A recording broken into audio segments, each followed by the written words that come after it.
Yeah, so I think we're good to go now. Now we're checking the sound.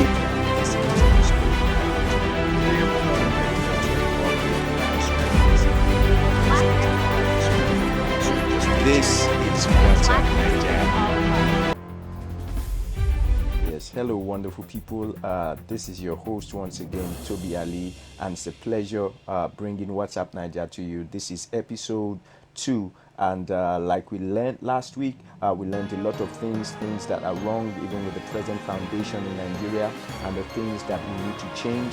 So we're going to be continuing from where we stopped, and I know that we're going to have a very wonderful time. And like I always like to say, this is not about any particular tribe, this is not about any particular agenda or any particular ethnic group. This is really about the progress of Nigeria, and that's why we need to look into the history of the things that are wrong so that we can correct them. So just don't go anywhere. I'll be right back immediately after this very short break. Omari Hardwick and Tika Sumter. Yeah, so I think we're good to go now. Now we're checking the sound.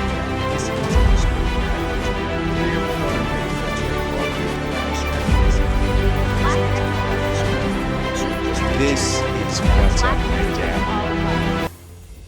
All right, so you're welcome back, and like we have been looking at, we looked last week at something called Project Nigeria, and I remember I mentioned that Nigeria as a project has been made in such a way that it benefits more of the colonial masters than even we, the citizens of Nigeria, and it's the reason why there's a lot that we need to change about our present foundation. And we are going to be delving more even into some very important things about that discussion I said that happened even in the Berlin conference, and how how Nigeria's part was affected. We looked at some of the confessions of one of the people put in charge by the colonial masters, known as Harold Smith, and some of the things he said about the East, about the West, about the South, and all that. So let's just go straight into it. If you can't remember what it's about, or you missed the episode, you could just always go and check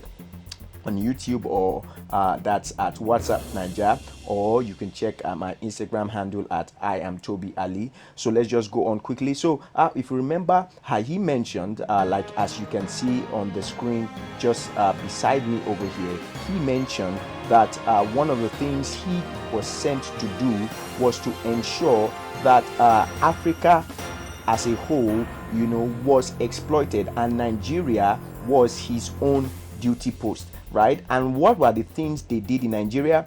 They ensured that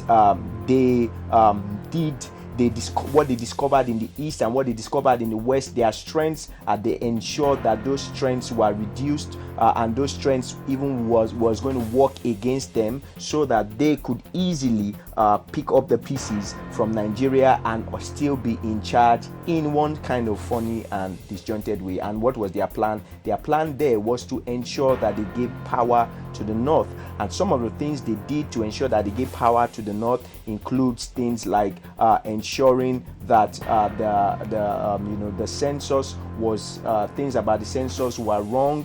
Let's just go there. It's over here. It says that the census results were announced even before they were counted, meaning that it was rigged, and it was to favor the North. And the reason to favor the North is as follows. Right? They wanted them to maintain the rulership, and they wanted them to also determine whoever becomes president, or whoever will become the leaders in Nigeria. And why? Because they found out that the Northerners were more submissive to them, and in that case they were easily manipulated. Now you need to understand this, right? Anyone living, or anyone who says they are colonial masters or whatever it is they say, they will think more about what favors them than what favors us. And now there's something I also want us to understand as Nigerians, and it's very, very important. Listen, dear brothers and sisters, fathers and mothers, we need to understand something. You see, all these things we keep saying that one foreign country will come and help us. See, international relationship 101 or international relations 101 is this: it is what benefits their country that they are more interested in than in what benefits our country. So what this means is that whatever agreement was left is more beneficial to the Britons than we Nigerians, and that's why we need to renegotiate. We need to have a better agreement. We need to have a better discussion, because there are a whole lot of things. Some people are even thinking, oh, there's even a video we are going to be watching shortly about Northern agenda and all that. The truth of the matter is this: Northern agenda, Fulani agenda, Yoruba agenda, Igbo agenda, is it really paying Nigerians? Or is just paying, or the people benefiting from it are the political elites and the Britons? Have you not even noticed? Is it not quite strange that every president, once the person becomes president, where is the first place they go to? Your guess is as good as mine. They go to where? London. That's where they always go. Why? Because this agreement still favors them in one way or the other, and we need to do something, about this. So let's go on. So what are some of these other things that Harold Smith talked about?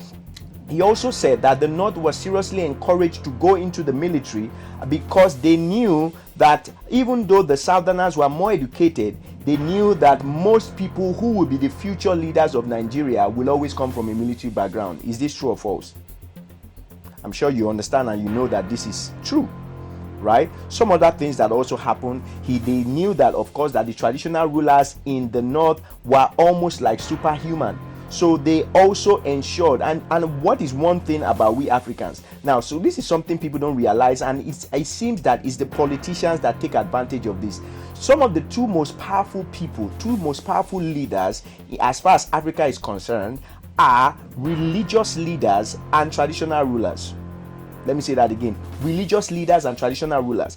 In fact, as far as the North is concerned, the traditional rulers at that time, and even till now to a very large degree, are like demigods.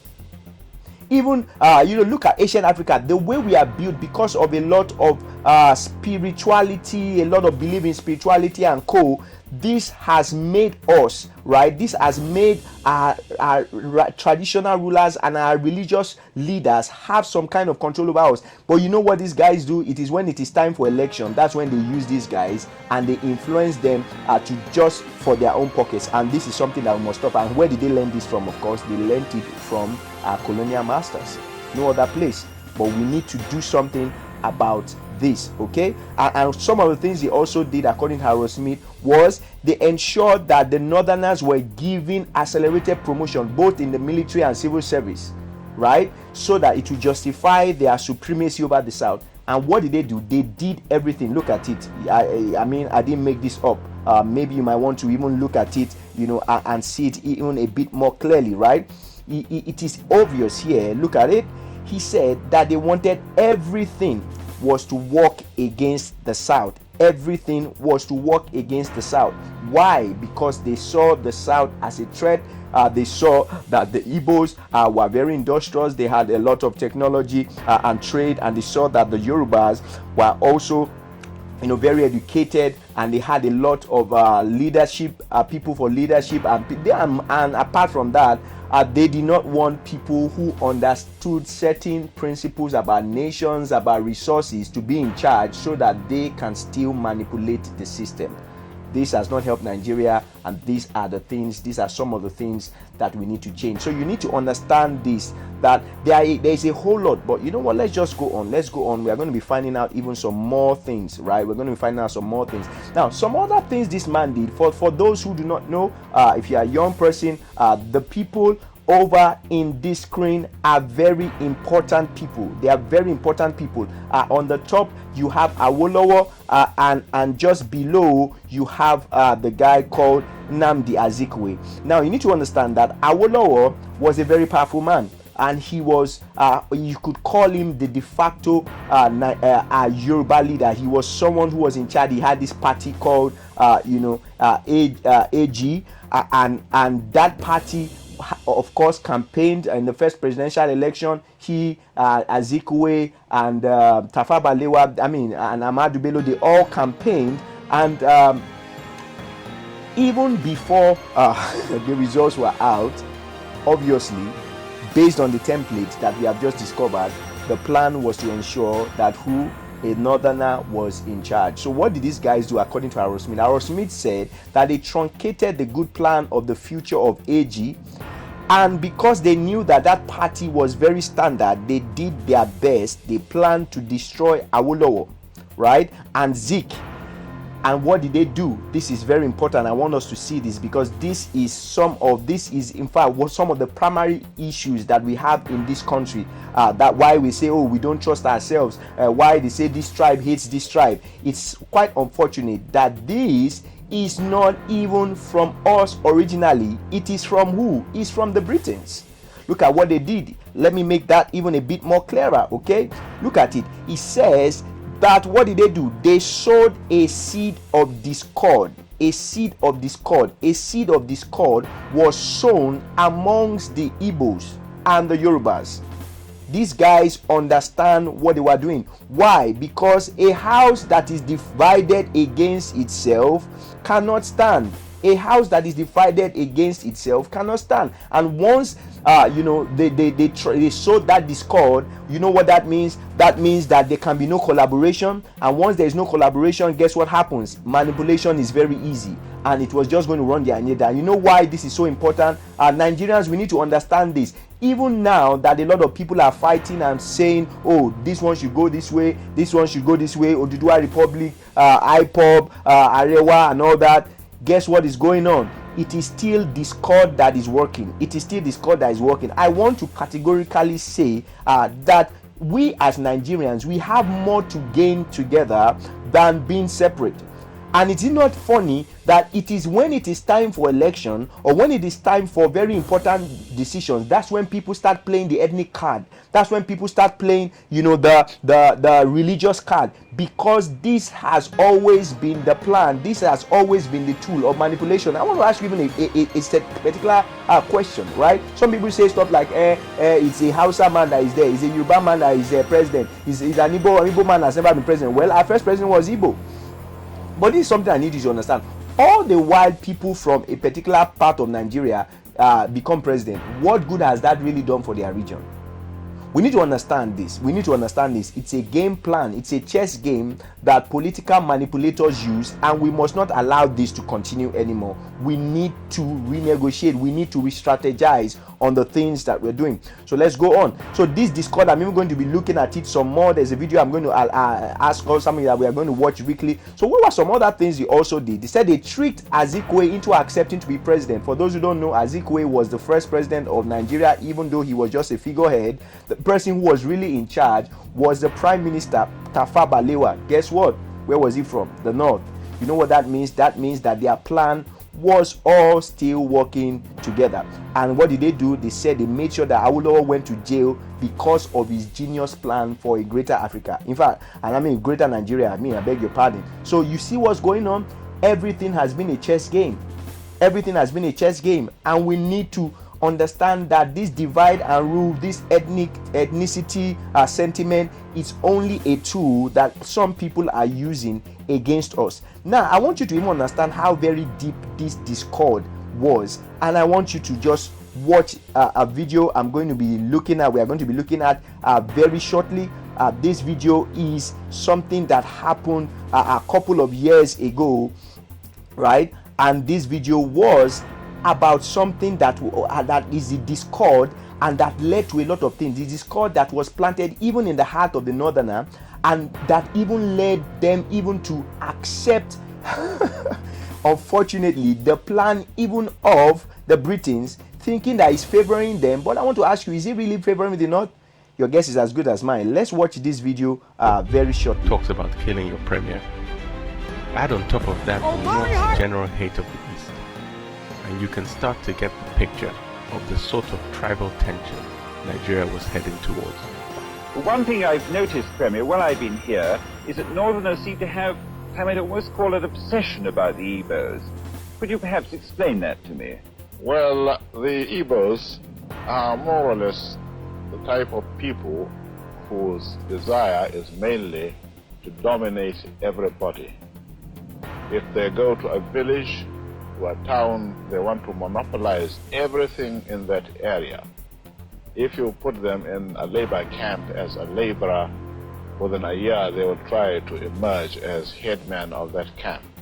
and so on. Well, in the past, our people were not alive to their responsibilities, because you can see from our northernization policy that in 1952, when I came here, there weren't 10 northerners in our civil service here. Then I tried to have it northernized, and now all important posts are being held by northerners. Is this policy of filling all key posts in the north solely with northerners and not with other Nigerians a temporary or a permanent one? In actual fact, what it is a northerner first. If you can't get a northerner, then we take an expatriate like yourself on contract. If we can't, then we can employ another Nigerian, but on contract too. This is going to be permanent, I should say, as far as I can foresee. It's rather dangerous to see the number of boys who are now turning from all our learning institutions, coming out with having no work to do. I'm sure whichever government of the day might be, it will feel rather embarrassed, and it might even lead to bloodshed. Doesn't this damage the idea, sir, of all people in all regions in Nigeria being fellow citizens of one country? Well, it might, but you are, new to our region, but how many northerners are employed in the east or in the west? The answer is no. And if there are, there may be 10 laborers employed only. Is this not sad? Is this not sad? You see this? This chess game has been going on for so long. This chess game has been going on for so long. You see that? See that? So he is even thinking that the best bet is for us, for them to have a northern agenda. Guess what? They made the Igbos look, so as far as they are concerned, the Igbos are the enemy. But they forget that the Igbos are part of Nigeria. In fact, this man was later assassinated and killed by some people from that eastern region. Why? Because it's still the same system. So at the end of the day, who is losing? One thing even people need to realize, and we need to understand, and I need to say this very quickly, is this. Foreign countries have more to gain if Nigeria is at war. Guess why? Because they will come and pick up the pieces. So we need to understand as Nigerians that, see, the same thing that the colonial masters used those days to ensure that our country is underdeveloped, so that raw materials will be taken from here and taken out and processed and brought back, and we will become the market, and we will become, in quote, in Nigerian term, will become the MAGA. This chess game is still on. So even those who are thinking, oh, let's go and fight, let's go and do this, you need to understand something. War never favors any country. In fact, it is the other countries that that benefit from it, especially those who are supplying weapons, and those also who are taking raw materials from that particular country. So we need to understand there are fundamental things about our country that we need to address. There are fundamental things that we need to change. This whole discord game needs to stop. We need to stop saying stuff like, oh, this one is from the east, this one is from the south, this one is from the north. And even the document, the agreement, the bloated population, the whole craziness that has happened, we need to look at it again and now have a proper arrangement and agreement, so that we see each other as one, so that we can also now move forward from this. So these are some of my suggestions. These are some of the things I think we need to do going forward. So the first thing we need to understand is that we need to change this present foundation. This present foundation that has this foundation that is built on tribalism, this foundation that is built on false population, this foundation that is built on setting agendas, this foundation that is built on a whole lot of things that are wrong. We need to change this particular foundation. And what are some things that we need to look at? What are some things we need to begin to look at? We need to begin to ask ourselves some fundamental questions. Who is a Nigerian? Who is a Nigerian? So all this stuff we even talk about, and when we say who is a Nigerian, you know why this is so amazing? What this means is that there is no particular tribe that must be superior to another tribe, because every Nigerian, whether you live in the north, in the south, in the east, we are all Nigerians. So we need to ask ourselves, who is a Nigerian? And all these things we even talk about, we'll be talking about place of birth, state of origin, I mean, what is the meaning of that? So imagine this now. Let me tell you how very bad and how sad this is, and how this has even led to impoverishing of our nation. So imagine somebody who is born, let's say for instance, this person was born in Sokoto, right? That's in the northern part of Nigeria. However, because his father is from the east, but all his life he was born in Sokoto, he lives in Sokoto. Do you know that the present constitution in Nigeria, or even the present way in which we are in Nigeria, will not allow this guy contest for any particular post? Guess what happens? Now, somebody, for instance, who has never even lived in Sokoto, who doesn't even know anything about the development in Sokoto, who doesn't know anything about the challenges in Sokoto, just because his ancestry in quote is from Sokoto, this guy can now can even contest and become a governor in a state where he's not contributing to the economy, in a state where he doesn't even understand the challenges. How do you expect that kind of place or that kind of person, how do you expect him to be effective, or she to be effective as a leader? Do we see the fundamental problems that we have as a nation? I mean, there's a whole lot. So we need to ask ourselves, who is a Nigerian? Some other things we even need to discover. Who are our heroes? You know, some of the things that is a problem with us. So for instance, the northerners in quote might have their own particular heroes. The west might have their own particular heroes. The east might have a particular heroes. No. What we need right now are not ethnic heroes, are not tribal heroes. What we need Nigerian heroes. Who are heroes? And heroes are the people also, of course, the people who we see as heroes are the people who we esteem their values. Is it not sad today that even this our country today, the kind of people who we celebrate as heroes are basically people who are rich? Even if we don't even know where they got their wealth from, even though many of them we know they probably got it from corrupt means, but nobody cares. As long as they are able to pay money, as long as they are able to do something, hey, this needs to stop. This needs to stop. We need to celebrate who are heroes, right? And they have to be people who are not separatists, people who are for one Nigeria, people who want the good of this nation. Those are the kind of people we need to celebrate as our heroes. Okay. What are some other things we need to do? We need to also realize, what do we want to be known for? I mean, it's quite strange. Ask yourself a simple question right now. As a Nigerian, what is Nigeria known for? What are we known for? There was a time, okay, it was sports, it was this, that, you know. But is it not sad that in some countries what they know Nigerians for is fraud? Is that not sad? So for instance, in America, you could say, oh, they know America for basketball, they know China for production, they know India for technology. Ask yourself a simple question. Let's ask ourselves a simple question. What are we known for? This is why, listen to this. I propose that we have a discussion. And in this discussion, after we look at the issues with our foundation, the issues with our constitution that needs to be reviewed, we also need to now start asking ourselves questions like this. What do we want to be known for? This is how nations are built.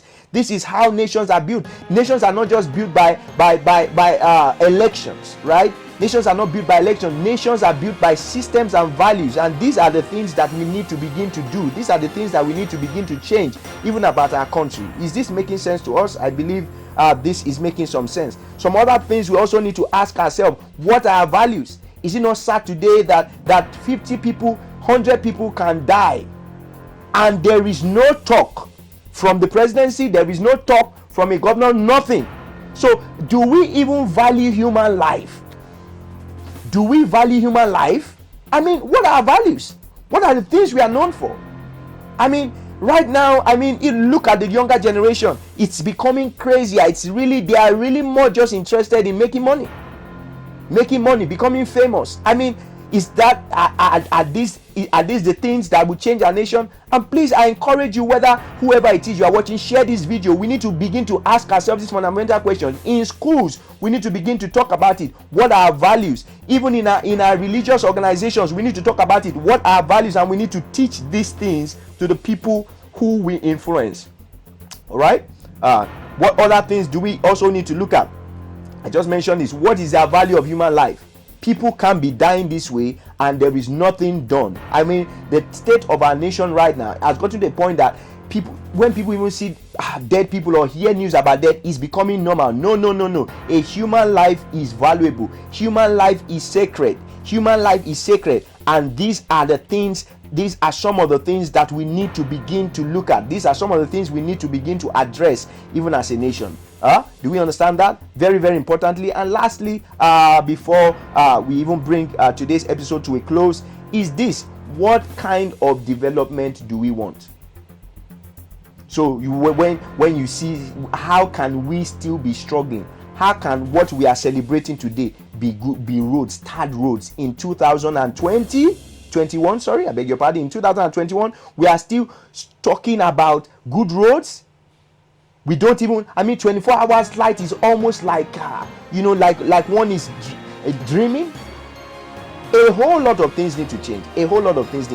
So I want to bring to our notice once again, even as we are bringing this episode even to a close, that listen, ladies and gentlemen, fathers and mothers, the Nigeria of our dreams, right, will not be, nothing is going to change if we expect foreigners to change our country, because they have all to gain than we, there's nothing for us. They have more to gain.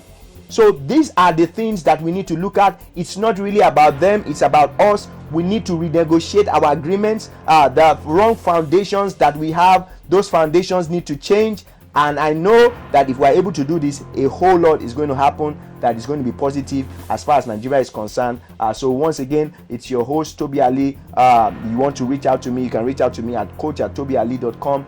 There's a whole lot we are even going to be discussing. I am for one Nigeria. Nigeria will be great in our time, but we need to understand something. This is really about we doing something about our nations. Let's join hands together and not allow tribal sentiment and cause people to divide us. Instead, let us renegotiate our agreements and come to a better document, a better discussion, a better negotiation, a better constitution that will lead to the development of our country. God bless Nigeria. God bless you. Till I see you again this same time next week. God bless you and God bless Nigeria. So I think we're good to go now. Now we're checking the sound.